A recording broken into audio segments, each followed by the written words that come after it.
Hey, Fred, how you doing? Fine, Brooke Shem, thank you. I'd be lying that it's actually dark outside, you know. We'll get started in a couple minutes. I'm gonna go off for a second, but That's I'll be fine. back. All right, just glad to be on here. So.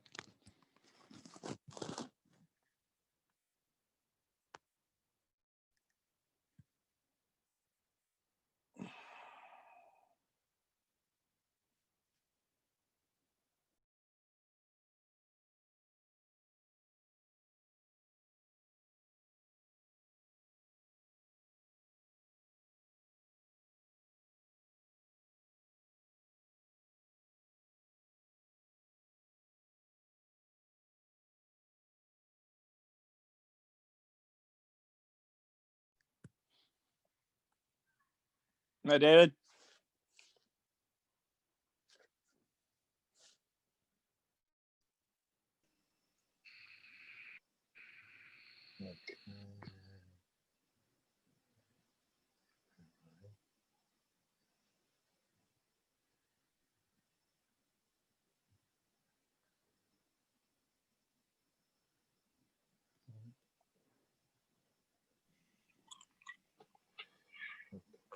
Hello again, Fred.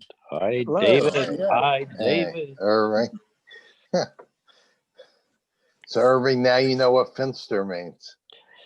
Yeah, I mean, I probably knew it one time. I just forgot. Right. Right. But the way you explained it to me,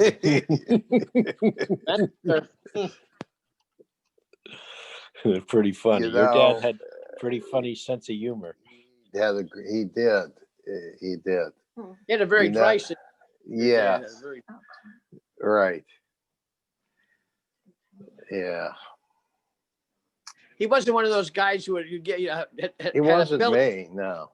No, not at all. No. No. No. But he would laugh. He would like just smirk. You know. Right. Phil Lakin had a great sense of humor. I don't know if you guys knew Phil. He had the driest sense of humor. One time, I remember, I don't know if you know Robert or Harriet Lakin. That's her dad. Harriet, very. You know, Molly, the one, she lives in Heritage House. She's 100 years old.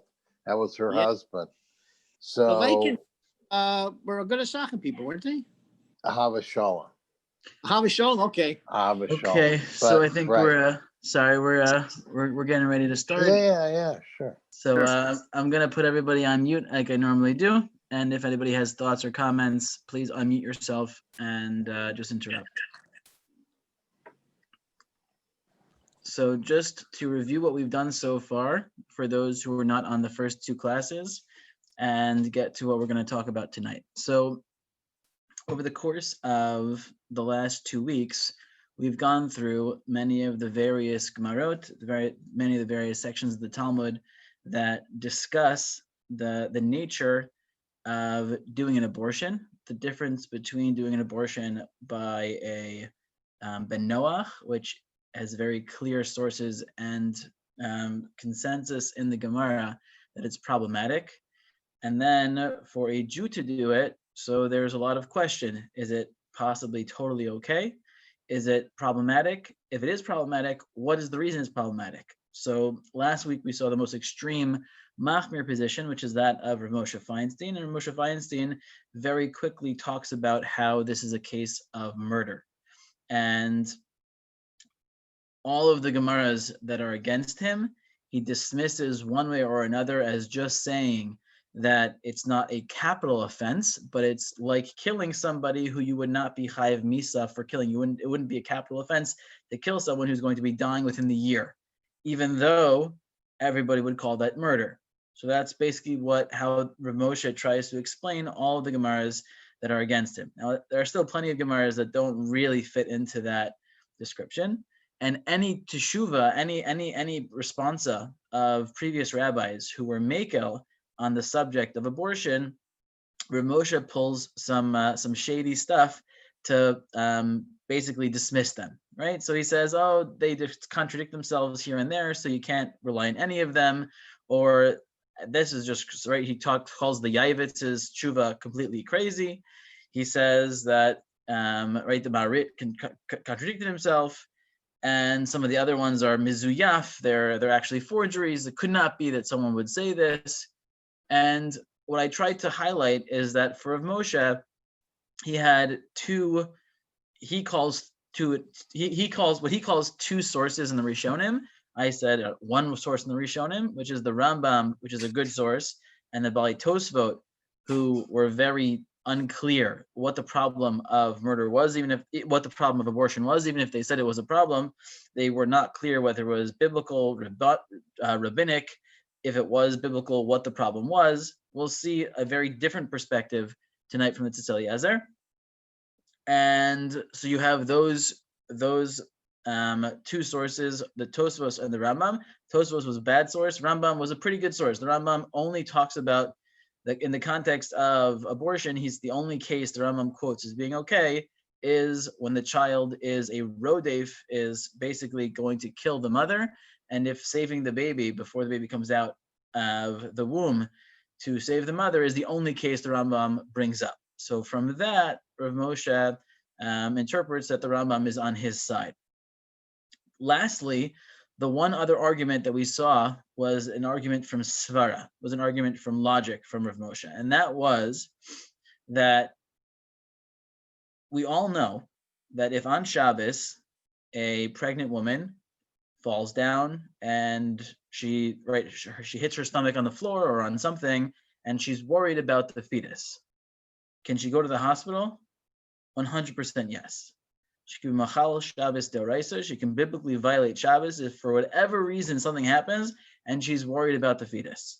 So Rav Moshe's argument misvara is, if you can be machal Shabbos to save the fetus, then how can you at the same time, right, abort the fetus? Those two things can't be true at the same time. That's Rav Moshe's argument from Svara. We're going to see tonight how the Tzitz Eliezer deals with that question as well. But that's just a good review of the one side before we jump into the tshuva of the Tzitz Eliezer. I'm going to share my screen again. One little prelude. So the Tzitz Eliezer wrote about this in a couple different places. The place that if you want to really, really, really spend a lot of time, and it would take us probably 3 hours to go through, you can go to a section of the Tzitz Eliezer, where he basically has a treatise. It's about 16 pages, single-spaced, in Hebrew, where he goes through his journey to his conclusion. The first, I think, 4.5 pages are him searching for a makor that a chazal bases off a pasuk, right? Meaning he has a lot of chazals, a lot of places in the Gemara that seem to talk about abortion not being murder, of being a monetary thing, of being some lesser than, right, that it's, but the concept of murder doesn't come up in many of the Gemarot. And in many of those Gemarot, Rashi and Chazal say things like, the baby inside the womb is not a nefesh yet, things of that nature.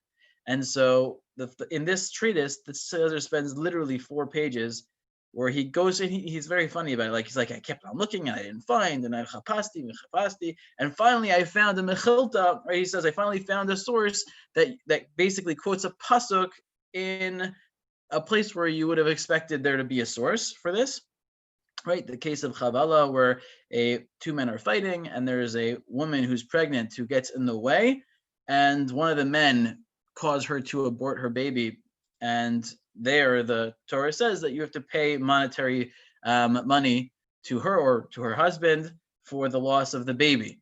And so that is where the Mechilta has a drasha like phrase that the Tzitz Eliezer, we're not going to get into that, but it's important for you to know that what we're going to be doing tonight is a very specific question that the Tzitz Eliezer got.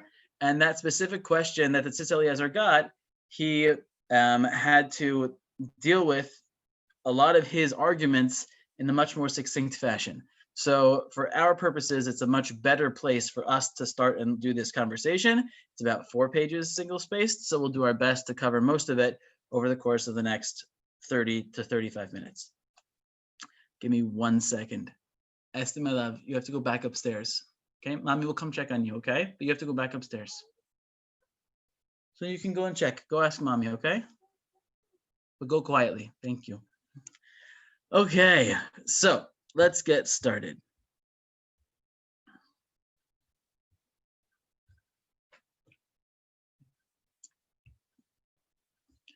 So this question can be found in the 13th book of the Tzitz Eliezer. There's a whole bunch of them, and it is Siman 102.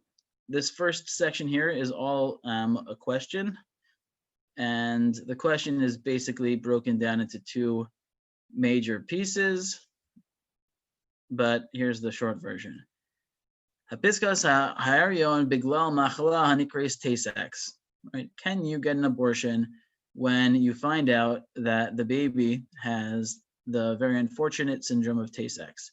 Kasher mabchanim es hamachala ba'ubar kavur shlosha chadashim meharion. And you only find this information out after 3 months into the pregnancy.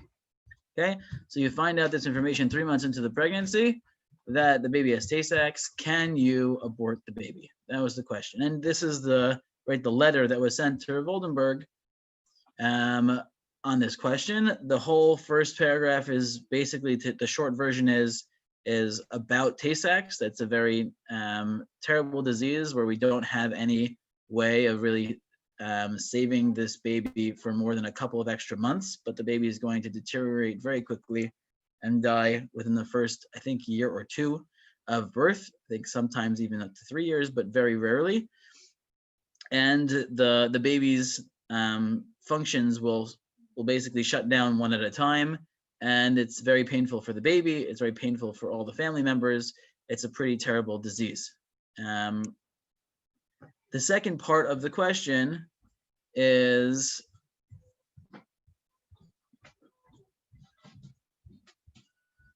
so this zug tza'ir ha'omed litchatein megala b'bedikos dam esna chot hajinim hamazikim halalu ketzad l'tapel bo. So the other piece of information, in addition to the question of abortion, is a pastoral question that they wanted to ask the Tzitz Eliezer. So you have a couple who finds out, based off of whether it's Dor Yesharim or some other genetic testing that they do, that they both are carriers for this gene that I think there's a 25% chance that their baby will have Tay-Sachs. So ketzad l'tapel bo, how would you give them, what would be your advice for them moving forward?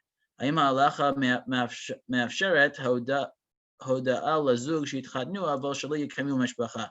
Right? Is it possible for you to give the advice to this couple that they should get married and not have kids themselves, but should adopt children by themselves? And then the other pieces of information is if they do in fact get pregnant. So again, what can they abort the baby if they can't find out until after 3 months?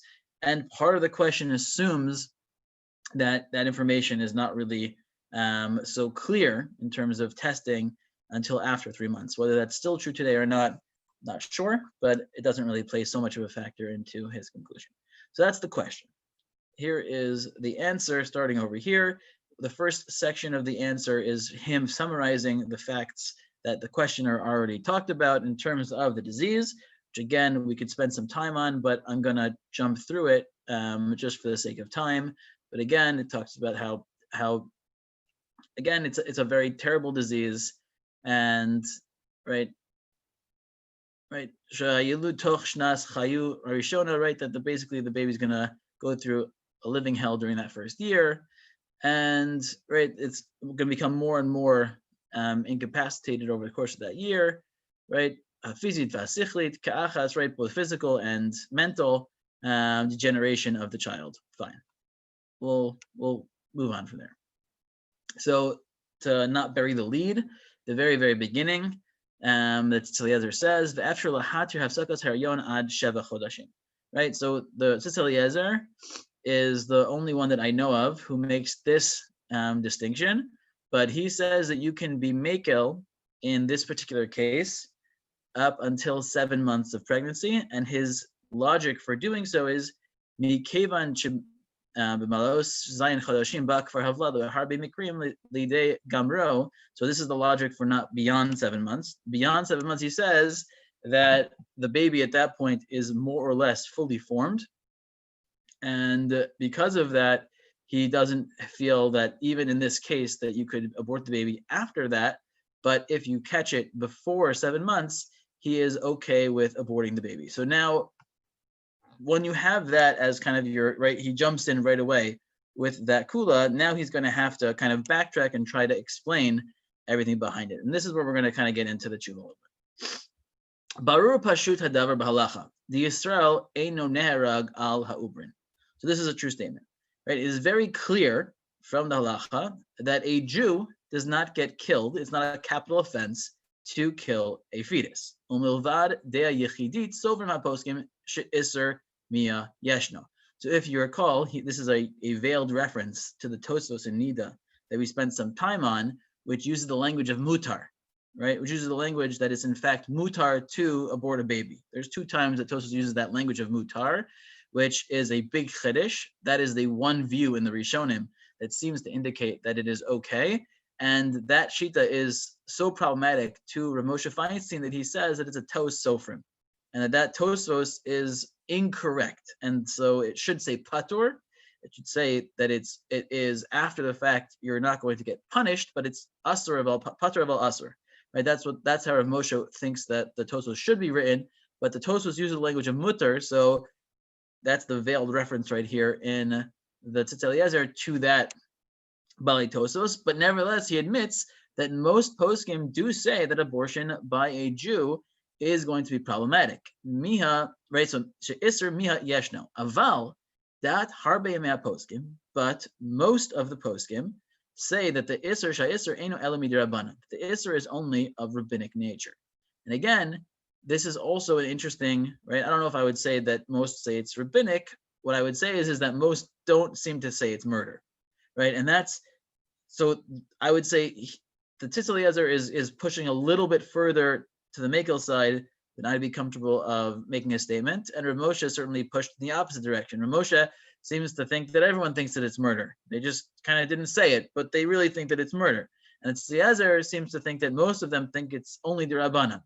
There are a lot of poskim who think something in between, that it's a biblical prohibition, but the biblical prohibition is something like chavala, right? Like hitting someone or hurting someone, or bal tashchis, or hashchas zer levatala, wasting seed, or wasting in general, right? Which are all biblical offenses, but are certainly not in the same conversation world of murder.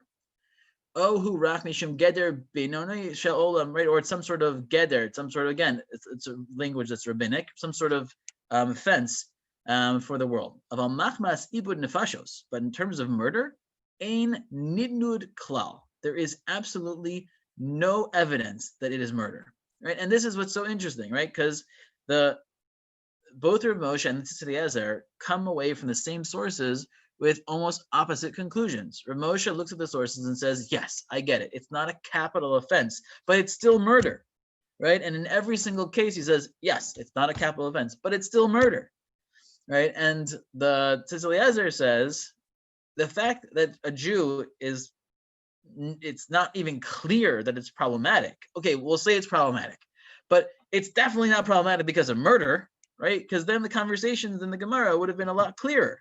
The fact that the Gemaras are so vague about what the problem is, right, seems to be on the Tzitz Eliezer's side. Matir bishut marit, and this is again one of the main shutim that's mekel earlier on is the marit, and Rav Moshe points out that there are 2 marits. One is more mekel, one is more machmir, and so the marit soser himself, so he throws out the marit's tshuva. The Tzitz Eliezer says, no, the marit is a mekel, right?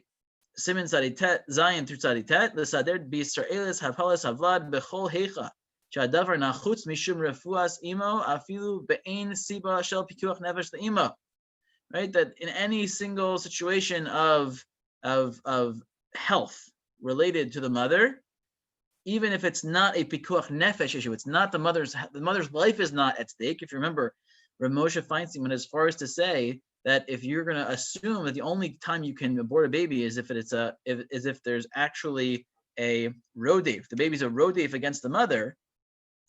If you can establish with a vadaut, he says, right, or umdana demuchach, a very strong, right, assumption that this baby is going to kill the mother, you can assume that the baby's a rodef, right? If it's a suffix, if it's a question, normally suffix sakana, we consider like a real sakana. But here, when it's two lives, right, and you were trying to establish a rodef, we're trying to establish someone as a pursuer who's trying to kill someone else. The baby is the pursuer of the mother. Rav Moshe went so far as to say the only time you can assume that is if you have a really strong, let's say a 85 and above percentile, right, that the baby is actually endangering the mother's life.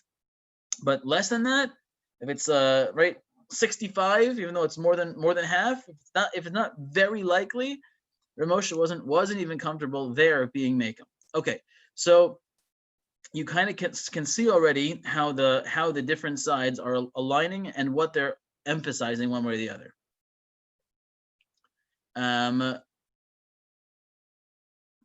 Now he gets into the Shut Yavitz, right? So the case of the Yavitz, again, is a case of a woman who had an extramarital affair, and the baby would be a mamzer. And the Yavitz's main idea, which again is pretty bold, is that because if we had a Jewish court, the mother would be chayev misa. The mother would have a capital punishment, and we saw the Gemara inside in the first class that when a woman is chayev misa and she's pregnant, we don't wait for her to give birth to kill her. Therefore, right, aborting the baby is in some ways fine, says the Yavitz, because the baby in Me'ikar Adin is really, right, according to the strict reading of the law, is really not a life that we would factor into this, which is pretty insane because we don't have Jewish courts. She's not chayev misa actually, right? These are not, right, that's not the real, and that's why Rav Moshe said that's an insane conclusion and dismissed the Yavitz at hand. So the Tzitz Eliezer is saying, whether I agree or disagree with the Yavitz is not the point. The point is, right, what was the impetus to be Mekel in that case? It was because of the emotional and, right, the scarring embarrassment that might come from bringing a mamzer into this world for the kid and for the mother, right? So if that's the basis for the kula, right? Therefore, if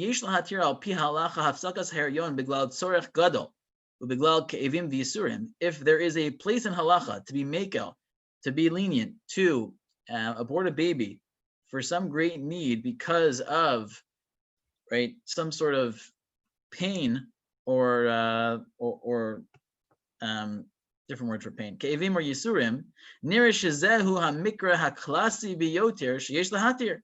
So in the case of Tesak's baby, where the emotional pain and the physical pain for the baby and everything else that the family's gonna have to go through, this would be the absolute perfect case where, right, there's room to be mekel.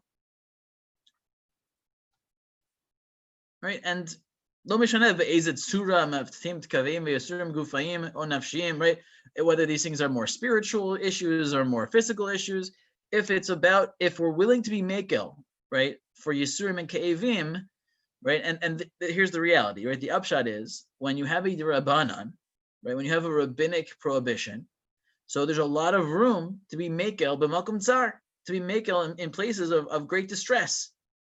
But if you're dealing with a biblical prohibition, and certainly if you're dealing with a prohibition of murder, these factors are they're not gonna move the dial at all, right? They're not gonna have any impact. It's murder. Right, the conversation gets shut, and that's why, where it's the Tzitz Eliezer sees precedent, right? Rav Moshe sees, right, crazy ideas, and he can't even begin to, right, to even be gores, to even give credence, right, to the realities of some of these earlier teshuvot.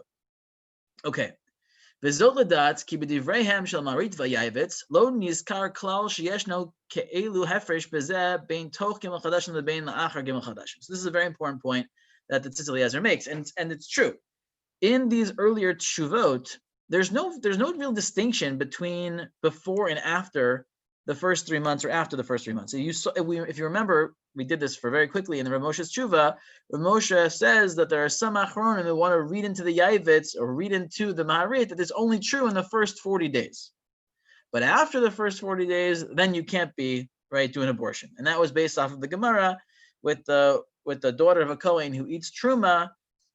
If she marries someone until whether or not she marries somebody who's not a Kohen, she's still allowed to eat truma if he dies, even after they had intercourse for 40 days, because even if she did in fact get pregnant, which would mean that she would no longer be able to eat truma in the future, the first 40 days of a pregnancy, the Gemara says, are kamaya ba'alma. The baby is like water, and that's not and nothing else. So if that's true, and you take that not just as a halacha in the realm of a Kohen, a daughter of a Kohen eating truma, but you expound that and you use that as a jumping off point for the status of fetuses before and after 40 days.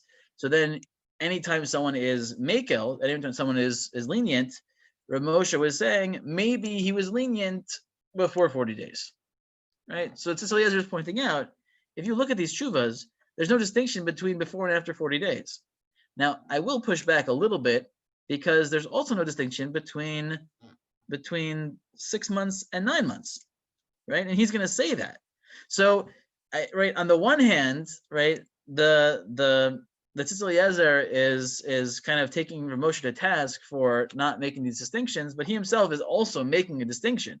He's just choosing, right? And this is one of the ironies that I find in most of the major poskim. They kill each other, right? They throw stones at each other in terms of like, you're a murderer, you're this, you're both of you are terrible. The Tzitz Eliezer and Rav Moshe agree that the first 40 days, right, there's room to be makel on abortion. The Tzitz Eliezer and Rav Moshe agree that from 7 months and on, it's really problematic to do an abortion. They're arguing about between 40 days and 7 months. That's really where where they kill each other about. And the truth is that there's a lot of gray. And this is why when we first started the first class, I talked about this sliding scale and how Rav Aaron Lichtenstein has a beautiful article, you can find it on VBM, where he talks about his perspectives on abortion. And he tries to highlight that at each stage of the pregnancy, you have all these different factors that you can question. Does it apply? Does it not apply? Does it apply? Does it not apply? And it's kind of a sliding scale. And the longer you wait in the pregnancy, the more factors that you're going to have to deal with. And the earlier in the pregnancy, the less factors you have to deal with. And that's kind of an important thing for a posting. It's important flexibility for a posting to be able to leverage all that information and a particular case that comes in front of them. Okay.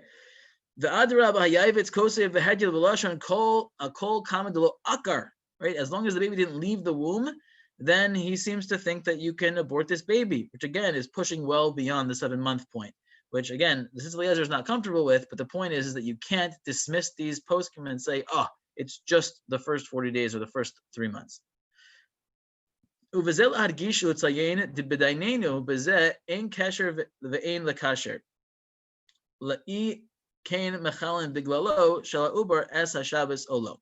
So now he says it's very important to also highlight, right, a question that might arise, and this is the question again that comes from the Sarah of Rav Moshe, which is that if this is true, why can you be Mechalel Shabbos for this fetus? I don't get it.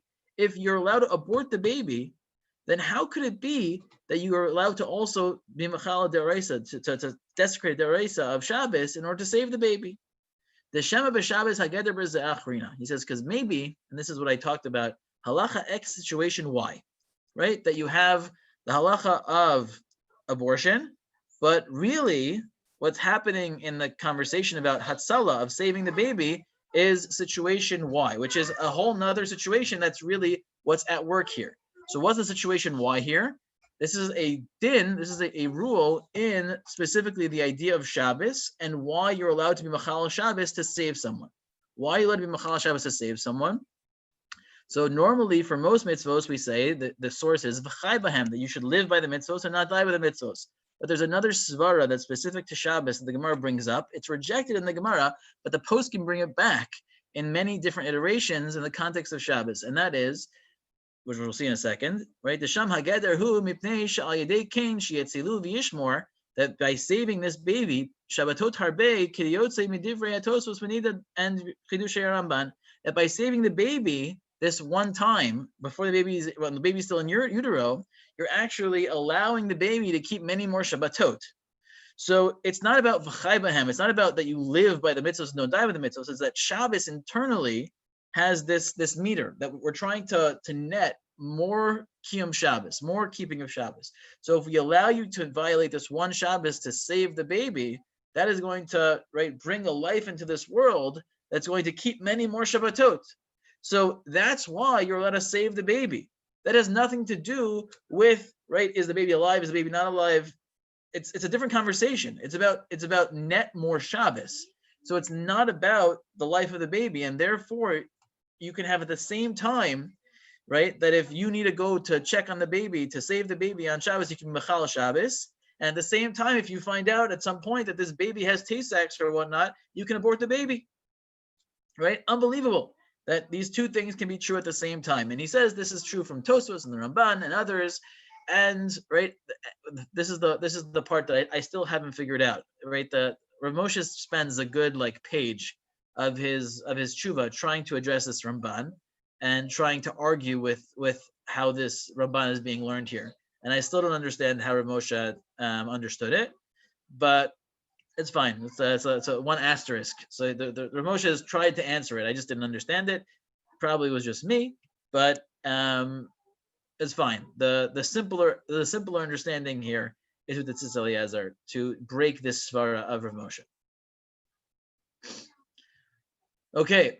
Additionally, v'gam b'shut Chavos Yair, which again Toos Sofer from Rav Moshe, sheheled v'hisker b'tshuvosav v'sham medaber zesh shenitan lachalik bein kodem mem yom lebein achar mem yom. So he makes a distinction between before and after 40 days. O bein kodem gimel chadashim lebein achar gimel chadashim, or before and after 3 months. Fine. Yesh l'da'ati la'atir hafsakas harayon kazeh lefachos ad shiva chadashim. And he says again, for me, for me, as long as you're doing this abortion before 7 months, he feels that there is precedent to do so. But even many of those who are strict about this are still going to be mekel on a case like this. And then he says, Upuk chazi, you have another case. This is a case from the Rav Apolitical, another Sheila Tshuva. Shepetach patach lahatir behedya b'nei donu. That he opened the door to be mekel in our case, because his case was be'eshes ishazinsa. Again, a married woman who had an affair, and he's mekel. Shetzorech gadol bazen nikra lo rak mishum tzorech gufani da'im, elagam rabos mishum tzorech upagam ruchani. That even some sort of spiritual pagam of creating a mamzer is going to be a factor in this whole situation. Lahadir mishum zeh. And he's mekel even after 3 months. And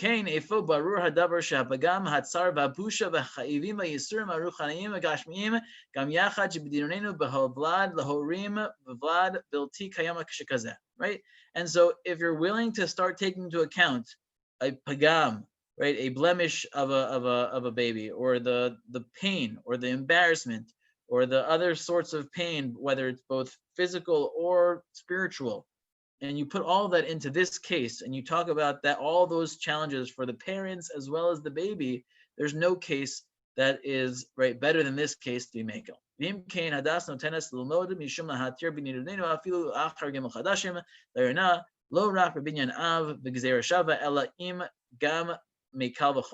then you can really make a if so then obviously in our case from a lot of the cases that we've brought up thus far. Okay.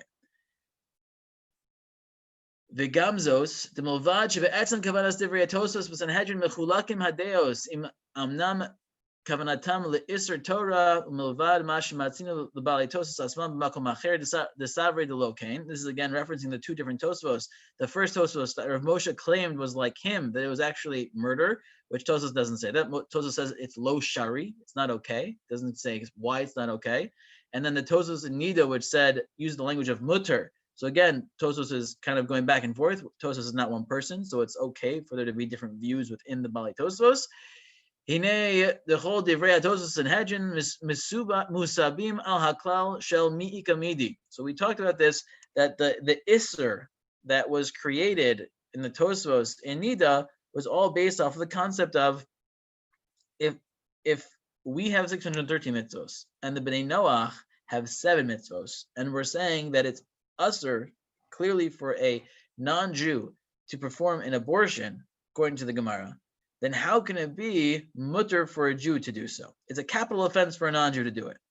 So the Tosfos says, you're right, it is lo shari for a Jew to do an abortion, but it is also not clear what that lo shari means. Does it mean that it's murder? That's how Rav Moshe reads it. Or is it something else? Now, this is Eliezer is pointing out that this is all based off of, right, the concept of mi'ika midi, right? That if something is true by is it possible that something can be more strict for a non-Jew than it can be for a Jew? So the truth is, the answer is, yeah, sometimes it can be, right? We saw the Rashba at some point that says that if there's a reason for it, it can be. It's possible. In addition, right? Do we paskin that like this concept of mi'ika midi? Right, it's a debate in the poskim. Ukafisha havati besifrei sham harbe ma poskim uverosham rabbeinu chasam sofer svirle da Rambam lo svirle lalacha kaklal zeh shall mi'ika midi. Right, the chasam sofer believes that the Rambam doesn't even believe in this concept of mi'ika midi, that if something is true for a non-Jew, if something is usher for a non-Jew, it must be usher for a Jew. So if you undercut that, you could undercut the whole entire Isser potentially for Jews in this context. So again, you see what this Eliezer is doing. He's using all of the same Makoros that Rav Moshe used, but instead of highlighting the fact that it must be murder, but it's not, it's murder, but there's not a capital offense, instead he downplays every single type of possible prohibition and says at worst it's probably only a rabbinic prohibition. Once he says it's rabbinic, he's able to then be meko for tsar, for pain, for other things that can, right, all of a sudden, and once you're dealing with a rabbinic, a Rabbanan sphere, we have a lot more latitude to play around. Shinishal al kohen sheheka as ha'isha b'mezid b'pila impasu lisa kapav, right? So there's another case that we didn't talk about yet of if a kohen hits a woman who's pregnant and causes her to abort the baby, causes her to miscarry, sorry. So is he now not able to duchen? Because if a Kohen is a murderer, he's not allowed to duchen. So the question is, if he causes the woman to miscarry, is he allowed to duchen or not? The Heishiv the lo nifsal, this is the Radvaz. Shuvas Radvaz says that you're not going to cause a Kohen to not have to be able to duchen from that point onwards. Because the baby is not considered fully alive, because it never left into the world. Right? And again, he's piling on the Makoros that highlight that there is some difference between, and we saw this again in the Gemaras. It's not the problem is, right, is that what the Tzitz Eliezer does is he piles on the Makoros that read the Gemaras like he reads them, right? He doesn't really address the way Rav Moshe reads the Gemara. He can't prove Rav Moshe's reading wrong, and that's part of the problem with this. Is that's where the shikul of the post game in terms of how they understand the Gemaras is going to have a major impact on their conclusions in this case. It's true that Rav Moshe pulls some shady arguments to dismiss all the tshuvot, all the earlier rabbis who seem to read the Gemaras like Tzitz Eliezer. But the Tzitz Eliezer does not. What the Tzitz Eliezer does not do is he does not do a great job debunking Rav Moshe's reading of the various Gemaras, and so that's where you kind of are left with a little bit of the gray in this tshuva. So let's just summarize what we have here and some takeaways for me personally from learning through this sugya, and hopefully some takeaways that you guys can take with you. So we saw over the course of the 3 shiurim that the Gemara itself seems to be very clear that actually there's one other point I wanted to highlight. Where is that one last line?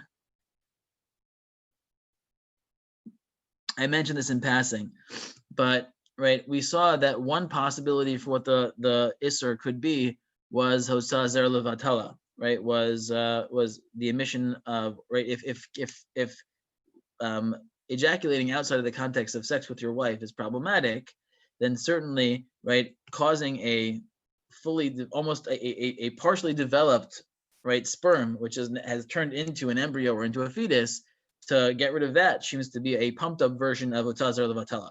So there's right. So at the very end of this tshuva, this is Eliezer says, Shema tov yehei im afshar hadavar lesadar sheisha rofa, right, tatza et hefsekes haherion. Maybe it's better to have a female doctor do the abortion, right, to avoid this last possibility, right, because a woman is not commanded in the wasting of seed as opposed to a male. And so, right, perhaps this would be a way of bypassing that possible isur in this context. Anyways, he says l'rav chala milsa, right, just to add on to the conversation. But anyways, let's do the summary. So over the course of the 3 shiurim, we saw that for a ben Noach, for a Noahide, it is very clear from Chazal's perspective that a ben Noach who does an abortion, at least according to one of the 2 days in the Gemara, is chayev misa, right? That is a capital offense. Based off of that source, that was kind of the main source that everything else flowed from.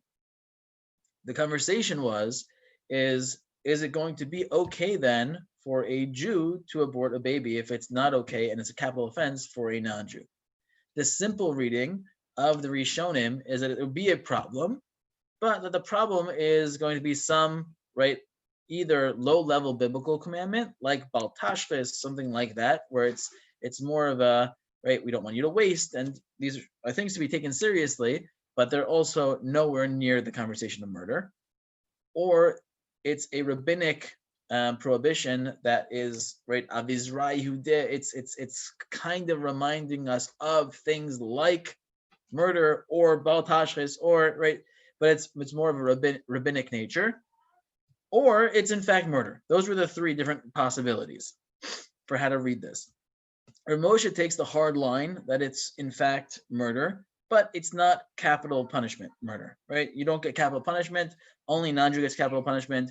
For Jews, technically, because the fetus is not yet completely viable, can't just live by itself just yet, right? It has to kind of be helped. And we don't know for sure that it will come out okay. It's considered like a nefel, right? A baby that's born that's going to die, hasn't been quite stood on its own 2 feet, so to speak. So if you murder a nefel, that also would be murder, but you would not get a capital punishment. So that's the same concept that the Ramosha applies to a fetus in utero. All of the Makoros that go against Rav Moshe basically says are either stir mini ubei, they contradict themselves, they're mizuyaf, they're forgeries, or they're ta'ut sofers, they should be thrown out. And that's really not common for Rav Moshe, right? So you kind of, on the one hand, you feel how strongly he felt about this. On the other hand, you realize that, right, when you're just simply reading through the Makoros, it's really complicated to come to Rav Moshe's conclusion. And Tzitz Eliezer takes all of the Makoros, and he says, we see from all these Makoros that there's no capital punishment for a Jew to engage in this. And so once you say that and you look at the language of all the Gemaras, it doesn't sound like murder. Because if it was murder should have showed up somewhere in the Gemara. And it doesn't show up. That never shows up. It's always a monetary conversation or, right, some other problem, but it never approaches the conversation of murder. And so to call it murder, Tzitz Eliezer thinks is very unfair. In addition to that, the halachic precedence is on the side of Tzitz Eliezer, even if some of the Makoros are pretty out there, right? The Yavitz's Chuvot are pretty crazy. He goes out on pretty crazy limbs, halachic limbs, when he is makel for aborting a mamzer because of some theoretical halachic reality that's not actually true. So, but there are other makoros that are not the Yavitz that are a little bit less crazy and who are trying to fairly understand, right, the makorot as they're written and using them to paskin one way or the other. However, even the Tzitz Eliezer, who is one of the big makels, Bisman Hazeh, in this topic, still felt that at some point the fetus becomes a living life and that to abort the baby after that fact would be problematic. And so that's why he's willing to be makel up to 7 months, but he has this hard line where he's not really willing to play ball much past that. And so you find that even though that's Eliezer and Moshe Feinstein, unfortunately, really were at each other's necks. You don't get it so much from this tshuva, but from some of the later tshuvas on this topic, they really go at each other on this topic. At the same time, right, each of them cuts into the kula or machmir positions, right, on the two ends, and the debate is really between 40 days and 7 months. That's where the major debate, and even in there, you could talk about, right, Eliezer a couple of times talks about the first 3 months versus the second 3 months, right? 3 months is way longer than 40 days, right? So exactly where that cutoff is, and are there more cutoffs in between there, are all interesting questions to think through. As a pulpit rabbi, when you have these, right, two titans really duking it out, right, you do your best to try to understand the various sources and try to right, have a deeper understanding for how the methodology of halacha works.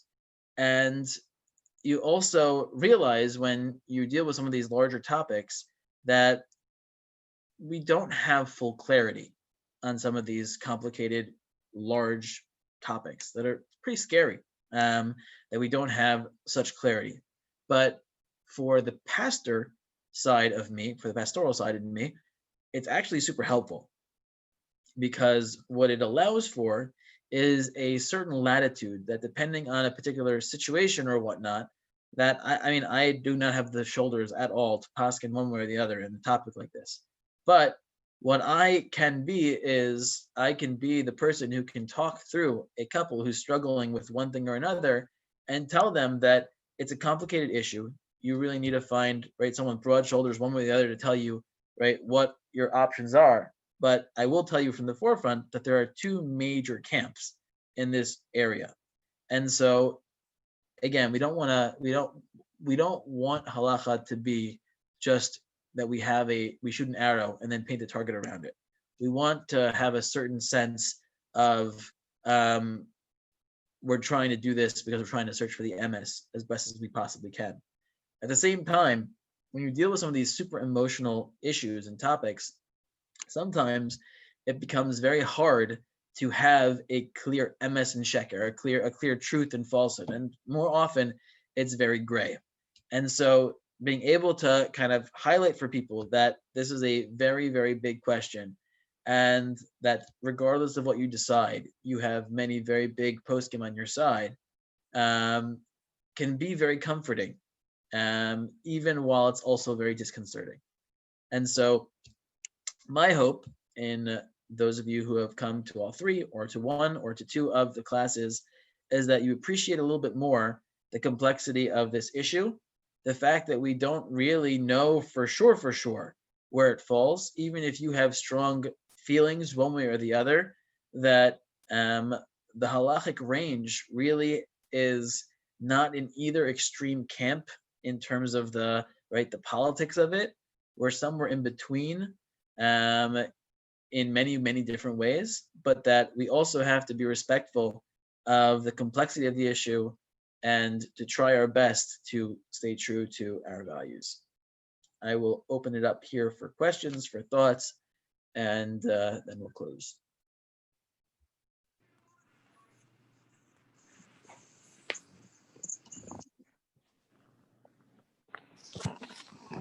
Any questions?